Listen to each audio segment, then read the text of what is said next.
What's good, y'all? We back with another video, and today we're going to be taking a look at one of the biggest losses for the sweepers, the loss of G Poppa. If you ever heard that name before, it probably wasn't in the most respectful way. It probably was in a drill song. He was getting disrespected by another block because he was so close with the sweepers, and the sweepers disrespect the dead and disrespect other people that passed away from other blocks. So his name gets caught in the crossfire between those back and forths in drill songs. And we're going to be talking about this loss for the sweepers because the two people that are locked up for his murder and serving time right now are from Wise Tower and MCF. And the next star of New York drill that's coming out of Upper West Manhattan right now is Emro. Emro is also from Wise Towers and MCF, and he recently dropped his first song titled Bad Day that's sitting at 700K at the time of this recording, and is the first song that Emro ever dropped where he would diss the sweepers and recall a time where they were once cool, and even says free one of G Poppa's killers, B-Rob Fetty.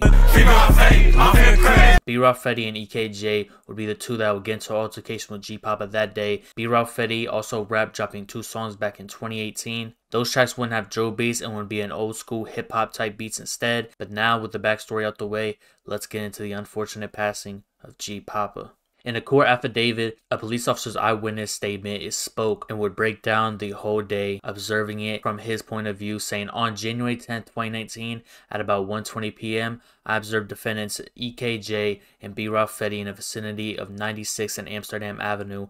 I am familiar with both defendants through prior contacts and arrests that I have been present for and believe them to be members of MCF. Street crew, money comes first," because they live in the Wise Towers and associate with other MCF members and have posted their affiliation on social media. Because both defendants were walking north on Amsterdam Avenue towards the Douglas houses, I was concerned there was going to be a potential dispute. And then early in the affidavit, it was noted that there's a rivalry between MCF and another crew called Columbus Avenue Gunners operating out of Douglas houses, and that the area around 99th and Broadway is a known site for fights between crews. Now back to the eyewitness statement. Shortly thereafter, I observed the defendants near the corner of 99th and Broadway and observed both defendants engaged in a physical altercation with G Poppa, both defendants punching and swinging their arms and making contact with G Poppa, and shortly after the altercation, G Poppa ran a short distance and collapsed on the sidewalk.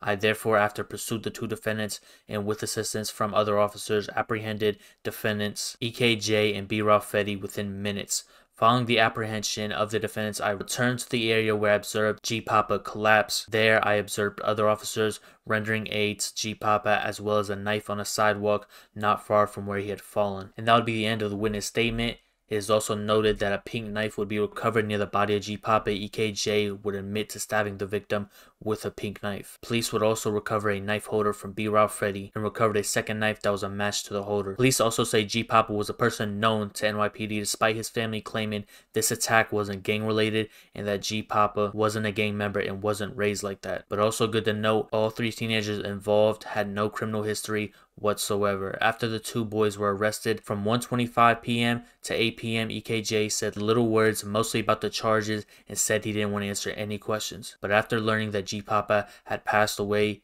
EKJ would begin making rambling confessions. "Quote unquote, he's dead right now, question mark? We were just fooling. I know him, not his name or nickname. I don't know if he lives in Douglas. He was grilling us and he had something. We just started fighting, ... We fought him and I stabbed him." EKJ appears to contradict himself several times as to whether he knew G Poppa. In quotations, "I never saw him in the past. I fought him a long time ago when I was 16.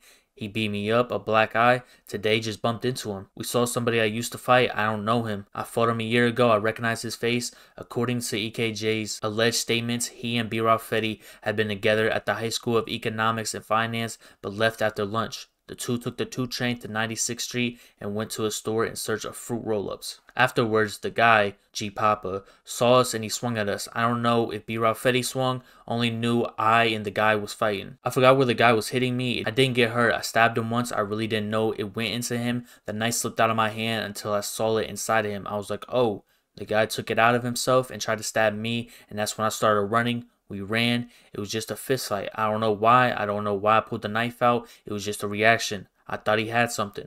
And after these confessions, the only defense EKJ and B-Rob Fetty had was to claim that was an accident and didn't mean to actually kill G Poppa.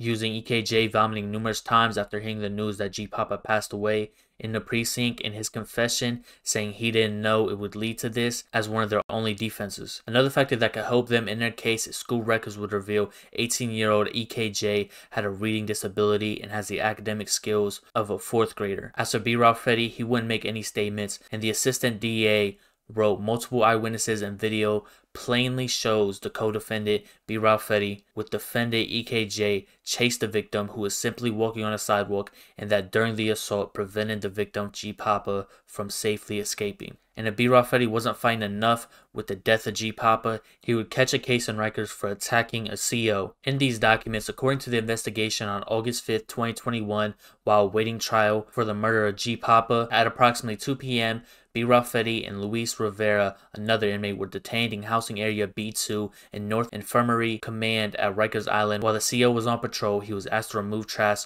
from Rivera's cell. Rivera then fled his cell and grabbed the CO's pepper spray and keys. Rivera sprayed the officer with his pepper spray and then ran into B. Ralph Fetty's cell and let him out. B. Ralph Fetty was in possession of 2 knives. He gave one to Rivera. The 2 inmates then attacked an inmate, stabbing him in the arms. And then after stabbing the inmate, both B. Ralph Fetty and Rivera slashed the CO on his nose and neck. B. Ralph Fetty was sentenced on August 11, 2022 to 3 years in prison for assault. And that takes us into the sentencing for G Poppa. B. Ralph Fetty would have his murder charge bumped all the way down to manslaughter and would be given 12 years in prison on top of the 3 for the Rikers Island incident. His earliest release date is set for 4/17/2029 and latest being 1/25/2030. EKJ, who admitted to stabbing and killing G Poppa, would be given 20 years from manslaughter, and his earliest release date is 2/26/2036 and latest being 1/08/2039. Rest in peace, G Poppa. All 3 people in this situation's lives were affected